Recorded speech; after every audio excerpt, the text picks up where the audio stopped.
Hello from ISEP Study Abroad headquarters. It's time for ISEP Live.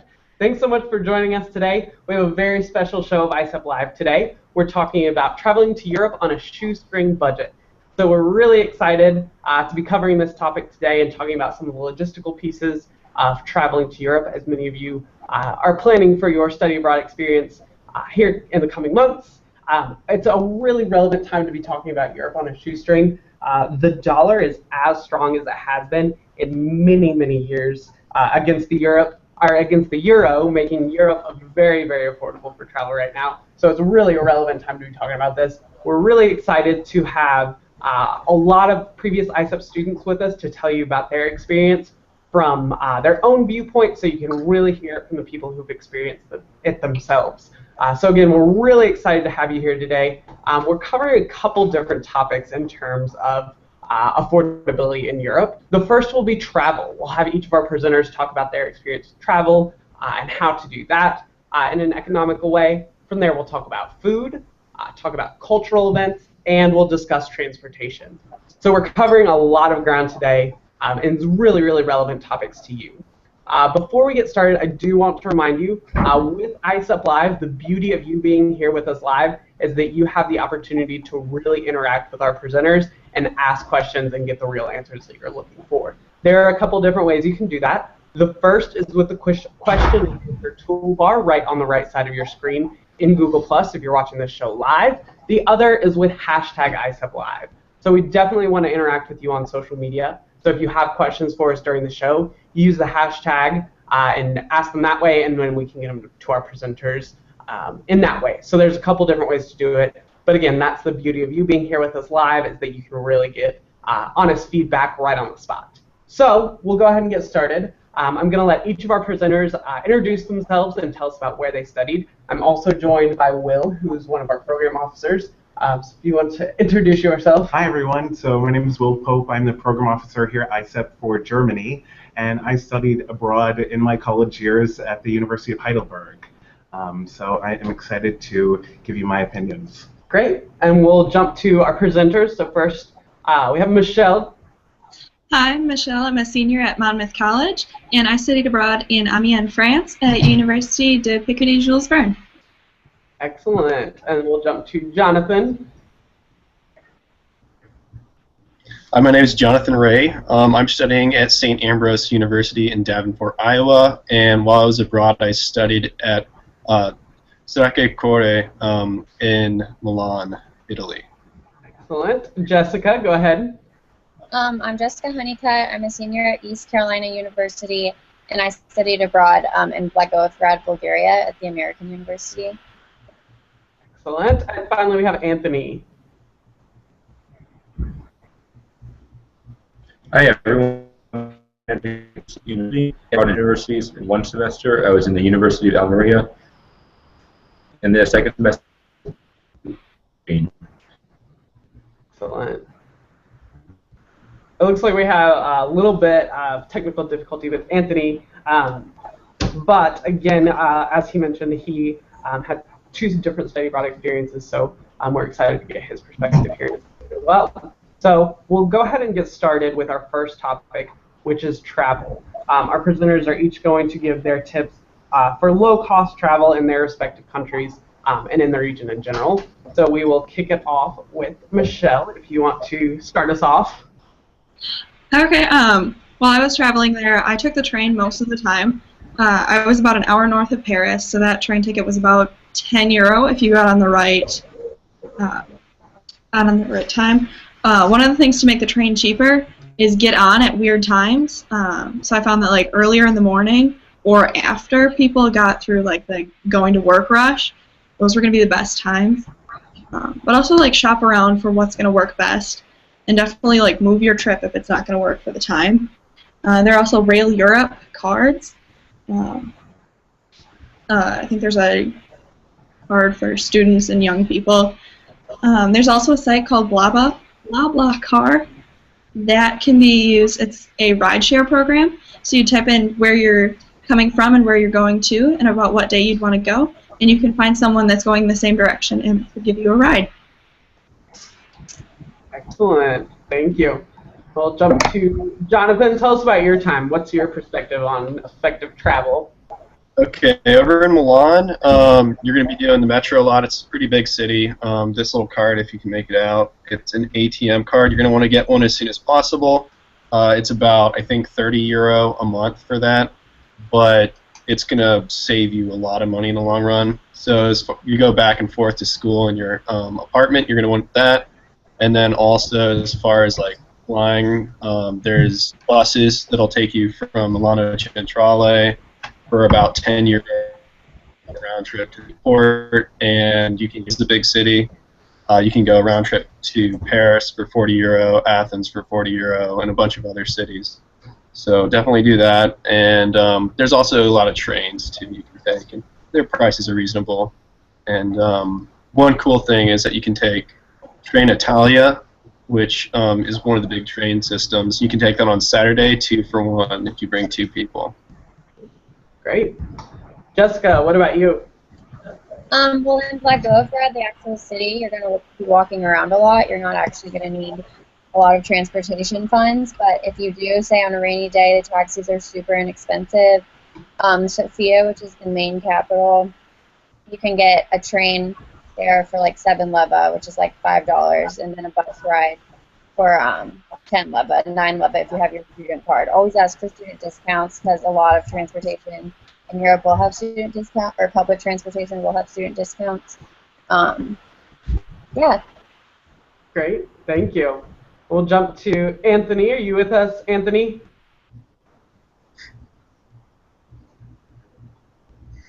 Can you hear me? Yes. It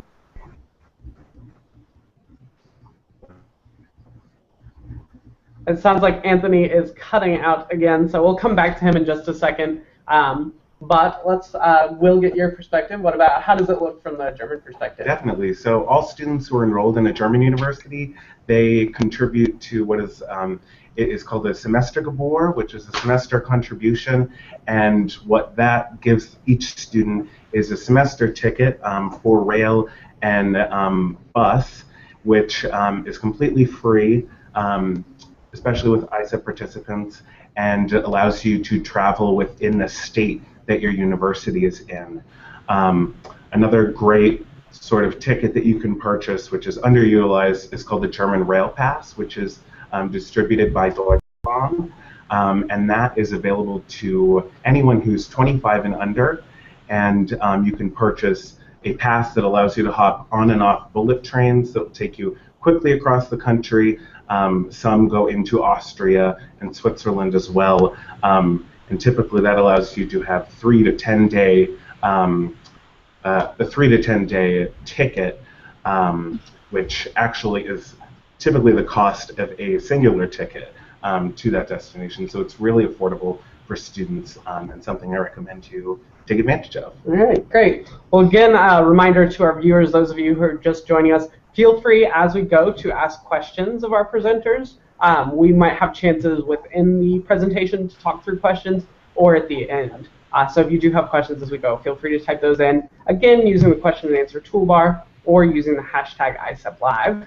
But with that, we will go ahead and jump to our next topic of conversation, which is food. Each of our presenters are going to give their tips on what food looks like and how to make eating while you're abroad affordable. And for this round, we will start with Jonathan. So Jonathan, if you want to go ahead and give us your perspective on eating abroad, what does that look like for you?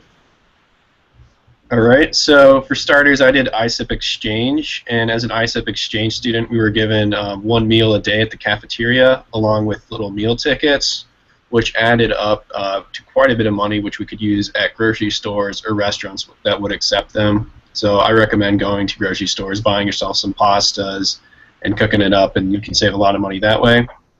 Also in Milan, there's something called the aperitivo, which you can go and get a drink and free food on top of that. So if you're looking to do a cheaper dinner, you can do something like that. But yeah, overall, it was pretty affordable on ISEP Exchange. Otherwise, look at doing maybe some sandwiches here and there, paninis or doner kebabs. Jessica, what about you? I was also exchange, so we also had a meal plan. The food in Bulgaria is actually very inexpensive. We went out to eat a lot, but there was also kitchens in the dorms that we would cook like dinners with all of the students. I was a big fan, especially to go to like super local like stands on the side of the street. Always really inexpensive, no matter where you are, and really good authentic food. Okay, great.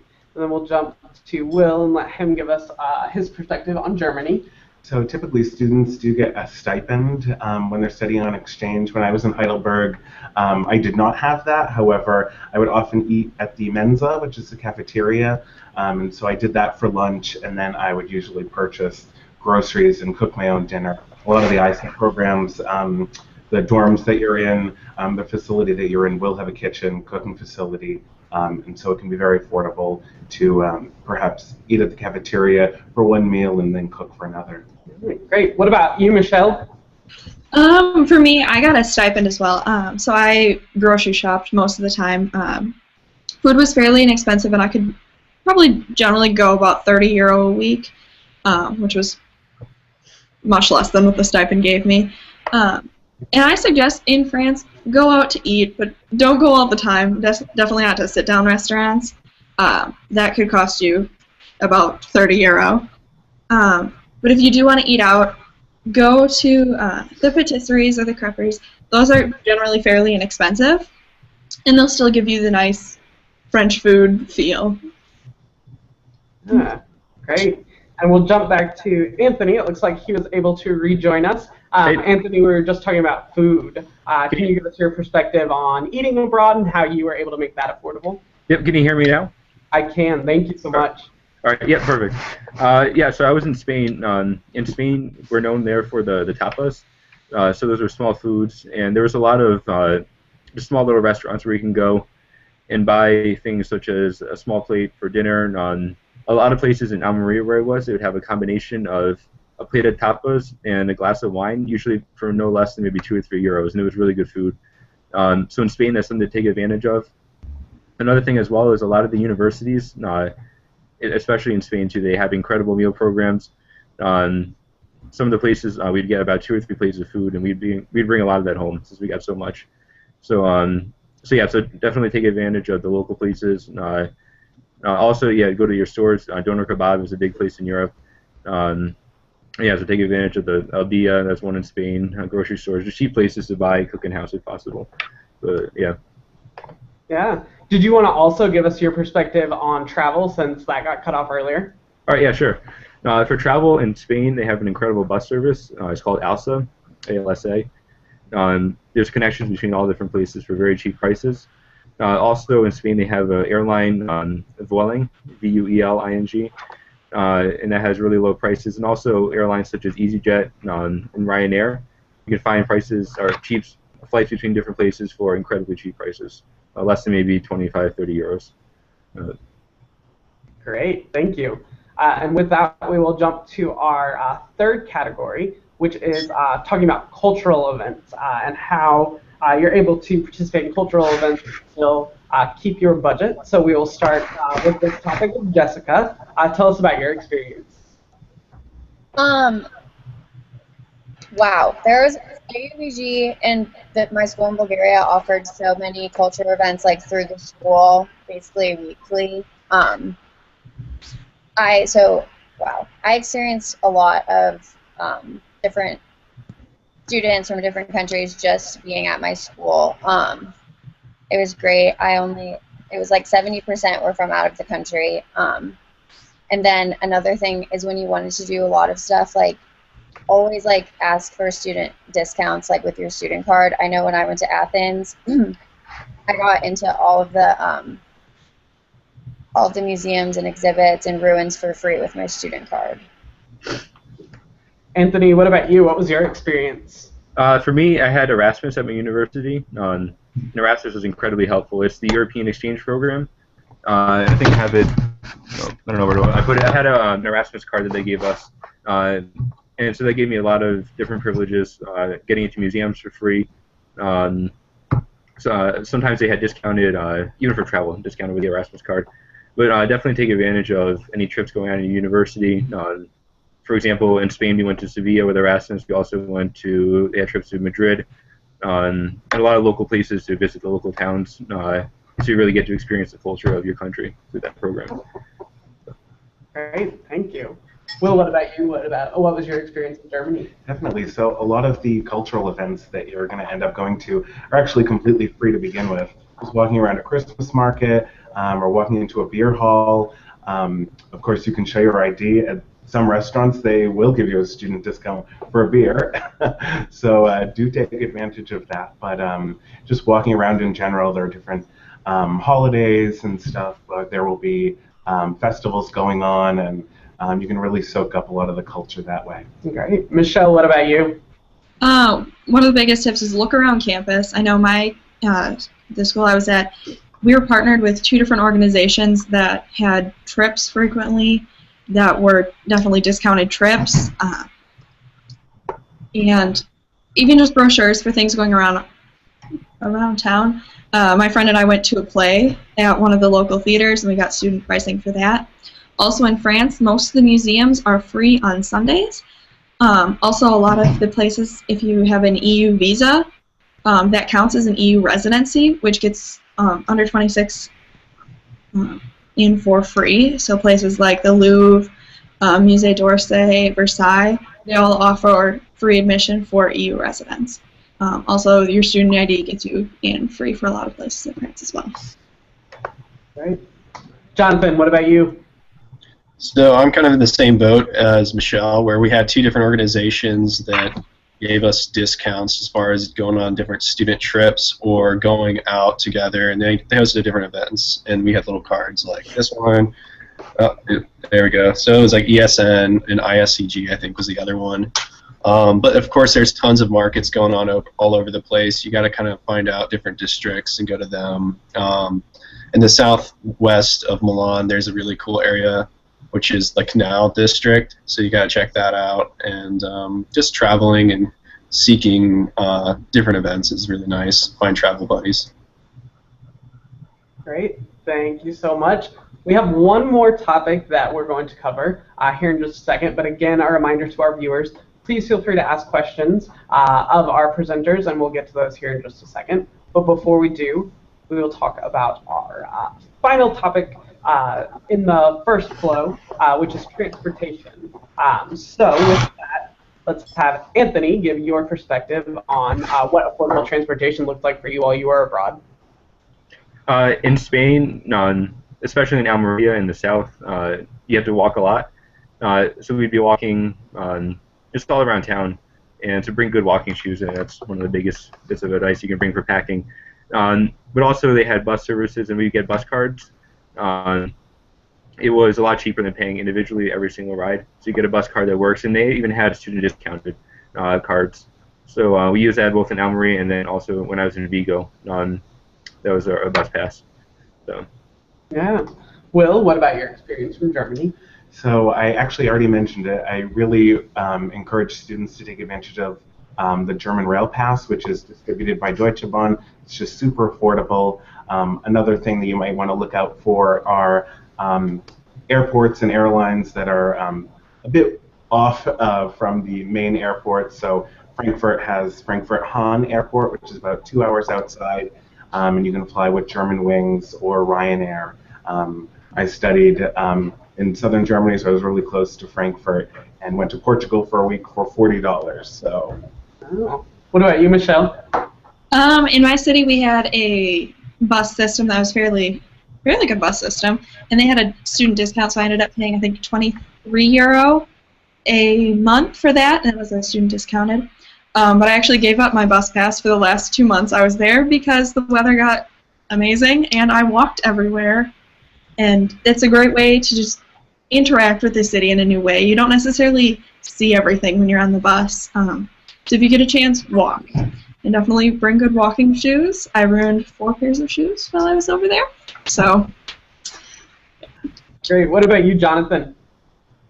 So I also actually mentioned this earlier. They had the ATM pass, which works for the metro, for the buses, and for the trams, and that's about $30 a month. So definitely get that. And then it's a bigger city, so walking takes you maybe an hour plus sometimes when you want to get places. But you have the time, definitely do it, and the weather's nice. Yeah. What about you, Jessica? Definitely, like everyone else said, good shoes. I think I threw away like 3 pairs of mine before I even came home. Yeah, lots of walking, taking the bus and the trains. Love it, because then, especially if you're going long distances, you get to see everything that you're going through. It's almost like a tour in itself.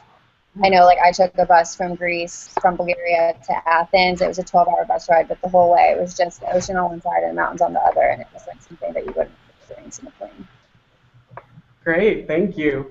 And we have one more. We've asked each of our presenters to share with us a secret from their travels and their experience abroad on how to budget and make your experience affordable. But before we do that, I do want to remind you of all of our ISEP social media. If you have questions beyond this about affordability, social media is a great way to connect with ISEP and all of our program experts. And from there, we're able to connect you with returnees like we're talking to today, as well as ISEP ambassadors.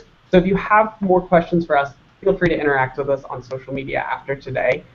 Again, using that hashtag ISEP Live. If you're watching this as a recording, that's a great way to ask questions or to directly interact with us. We're at ISEP Study Abroad on each of the major social media networks. So if you have questions beyond today, feel free to get in touch with us there.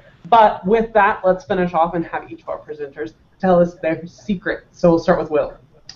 So we've already talked about the transportation pass, but my big secret for you is use what the university gives you. So with the semester ticket, just really use that, explore the state that you're living in if you are in Germany, and really get to know the area that you're in, because it can be great to travel outside every weekend, but it is really important that you immerse yourself in the culture that you've chosen to study at in that university. Michelle, what about you? My biggest secret is do your research. I spent a lot of time planning my trips so that I could go when things were going to be free, when things were going to be happening. And don't be afraid to go to things that are free. Those can be some of the best places you see. Yeah. What about you, Jonathan? Well, I highly recommend meeting locals. Maybe you'll meet them through couch surfing or whatever, but the couch surfers and locals will kind of give you new perspectives and give you new places to see that you wouldn't normally see on research, perhaps. Great. What about you, Jessica? I was going to go along with Jonathan, saying I always like to ask the locals where to go, workers at the school, just advice on what they think is the best things to do, as well as using Airbnb when looking for hotels and places to stay. Great. And Anthony? I would say make sure to plan ahead, because I made the mistake a couple of times of planning things last minute, and prices tend to jump up in the last minute. So definitely plan ahead, like you were saying, do your research, and I think you'll have an incredible time. Yeah, great. Well, thank you so much. That is all the time we have today, but I did want to thank all of our presenters for joining us and sharing their experience, and I want to thank you for tuning in. As a reminder, ISEP Live is recorded and will be posted on our YouTube channel immediately following the presentation.